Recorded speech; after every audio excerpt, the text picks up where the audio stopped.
Ratan Tata India தொழிலதிபரின் வரலாறை பார்ப்போம். ரத்தன் டாடா 28ஆம் தேதி டிசம்பர் மாதம் 1937ஆம் ஆண்டில் பிறந்தார். ரத்தன் டாடா பல சாதனைகளை செய்துள்ளார். அவர் ஒரு நல்ல மனிதனும் கூட, ஒரு இந்திய தொழிலதிபரும் டாடா சன்ஸின் முன்னாள் தலைவருமாவார். இவர் 1990 முதல் 2012 வரை டாடா குழுமத்தின் தலைவராகவும் இருந்தார். அக்டோபர் 2016 முதல் பிப்ரவரி 2017 வரை அதன் இடைக்கால தலைவராகவும் பணியாற்றினார். அதன் அறக்கட்டளைக்கு இவர் தொடர்ந்து தலைமை தாங்குகிறார். இரண்டாவது உயர்ந்த குடிமகன் விருதான பத்ம விபூஷன் பெற்றார். நேவல் டாடாவின் மகனான இவர் கார்னெல் பல்கலைக்கழக கல்லூரியில் கட்டமைப்பு பொறியியலில் இளங்கலை பட்டம் பெற்றார். மேலும் ஆர்வார்டு வணிகப் பள்ளியில் வணிக மேலாண்மை பெற்றார். 1961இல் டாடா குழுமத்தில் சேர்ந்து டாடா ஸ்டீல் தளத்தில் பணியாளரானார். ஆரம்பகால வாழ்க்கை 1937இல் மும்பை டாடா குடும்பத்தில் ஜம்ஷேட்ஜி டாடாவின் மகன் ரத்தன்ஜி டாடாவால் தத்தெடுக்கப்பட்ட நேவல் டாடாவின் மகனாக பிறந்தார். இவரது குழந்தை பருவம் இடர்பாடுகள் நிறைந்ததாக இருந்தது. அம்மா அப்பா இடையில் நிறைய சண்டைகள் இருந்தன. அதை பார்த்து ரத்தம் டாடா மிகவும் மன உளைச்சலுக்கு ஆளானார்.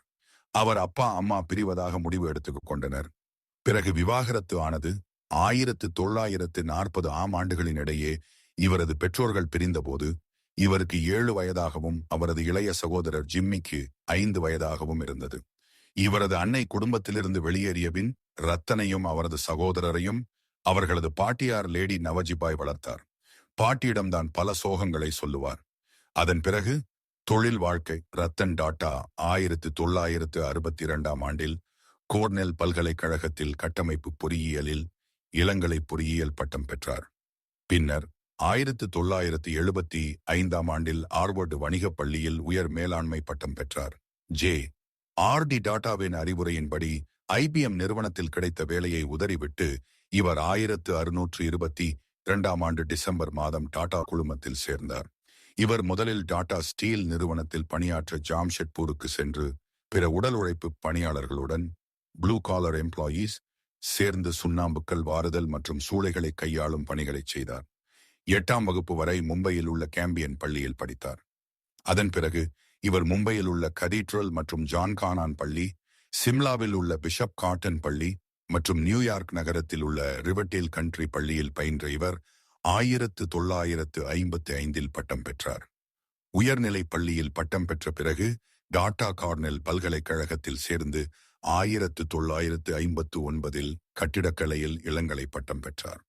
1975ஆம் ஆண்டில் ஆர்வார்டு வணிகப் பள்ளியில் 7 வார மேம்பட்ட மேலாண்மை திட்டத்தில் கலந்து கொண்டார். 1,00,000 ரூபாய் விலையுள்ள ஒரு டாடா நானோ எனும் காரை மக்களுக்காக தயாரித்து விற்பனை செய்தார். டாடா குழுமம் என்பது பெரும் திரளாக பரவியுள்ள பன்னாட்டு நிறுவனமாகும். இந்நிறுவனம் இந்தியாவின் மும்பை நகரை தலைமையிடமாக கொண்டது. சந்தை முதலீடு மற்றும் வருவாய் அடிப்படையில் டாடா குழுமம் இந்தியாவின் மிகப்பெரிய தனியார் பெருநிறுவன குழுமமாகும். மேலும் இந்நிறுவனம் உலகில் மிகவும் மதிப்புமிக்க நிறுவனங்களில் ஒன்றாக அங்கீகரிக்கப்பட்டுள்ளது. இந்நிறுவனம் இரும்பு, வாகனங்கள், தகவல் தொழில்நுட்பம், தகவல் தொடர்பு, மின்சாரம், தேயிலை மற்றும் மருத்துவ வசதி ஆகிய துறைகளில் பங்குகளை கொண்டுள்ளது. டாடா குழுமம் 6 கண்டங்களில் 85 நாடுகளுக்கும் மேலாக தனது செயல்பாடுகளை கொண்டுள்ளது. மேலும் அதன் நிறுவனங்கள் 80 நாடுகளுக்கு அதன் தயாரிப்புகள் மற்றும் சேவைகள் ஆகியவற்றை ஏற்றுமதி செய்கின்றன. டாடா குழுமமானது அதன் 7 வணிகப் பிரிவுகளில் 114 நிறுவனங்களையும் துணை நிறுவனங்களையும் கொண்டுள்ளது. அவற்றில் 27 வெளிப்படையாக பட்டியலிடப்பட்டுள்ளன. டாடா குழுமத்தின் உரிமையில் 65.8% அறக்கட்டளைகளில் மூலம் நடத்தப்படுகின்றன. Tata Steel, Corus Steel, Tata Motors, Tata Consultancy Services, Tata Technologies, Tata Titan Industries, Tata Power, Tata Communications, Tata Tele Services மற்றும் தாஜ் ஹோட்டல்ஸ் உள்ளிட்டவை இந்த குழுமத்தின் முக்கிய பங்கு வகிக்கின்ற நிறுவனங்கள் ஆகின்றன. டாடா கல்வி, மருத்துவம் மற்றும் கிராமப்புற மேம்பாட்டிற்கு ஆதரவாக உள்ளது.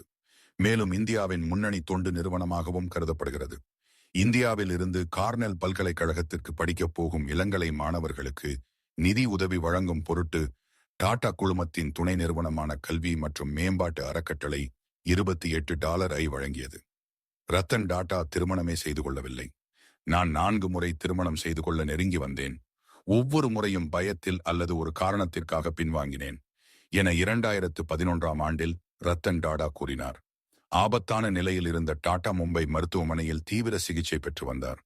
2024ஆம் ஆண்டு அக்டோபர் 7ஆம் தேதி டாடா தனது வயது மற்றும் அது தொடர்பான மருத்துவ நிலைமைகள் காரணமாக வழக்கமான மருத்துவ பரிசோதனைகளை மேற்கொண்டு வருவதாக கூறியிருந்தார். ஆனாலும் டாடா 9ஆம் தேதி அக்டோபர் 2024இல் மும்பையில் உள்ள பிரீச் கேண்டி மருத்துவமனையில் தனது 86ஆம் வயதில் இறந்தார். இந்தியாவில் பல்வேறு அமைப்புகளில் மூத்த பொறுப்புகளில் பணியாற்றும் ரத்தன் டாடா வணிகம் மற்றும் தொழில்கள் குறித்த பிரதம மந்திரியின் மன்றத்திலும் உறுப்பினராக உள்ளார். 2008ஆம் ஆண்டு நவம்பர் 26ஆம் தேதி மும்பையில் நிகழ்ந்த வன்முறை சம்பவங்களுக்கு பின் ரத்தன் டாடாவை இந்தியாவின் மிகவும் நன்மதிப்பு பெற்ற வணிகத் தலைவர் என்று குறிப்பிட்டு இவர் அரசியலில் ஈடுபட வேண்டும் என்று போர்ப்ஸ் இதழ் கருத்து வெளியிட்டது. ரத்தம் தொட்ட பாளையம் விருதுகளை பெற்றுள்ளார். இவர் மாமனிதர் என்று போற்றப்படுவார். இந்த பதிவு பிடித்திருந்தால் லைக் அண்ட் ஷேர் மற்றும் சப்ஸ்கிரைப் செய்யவும்.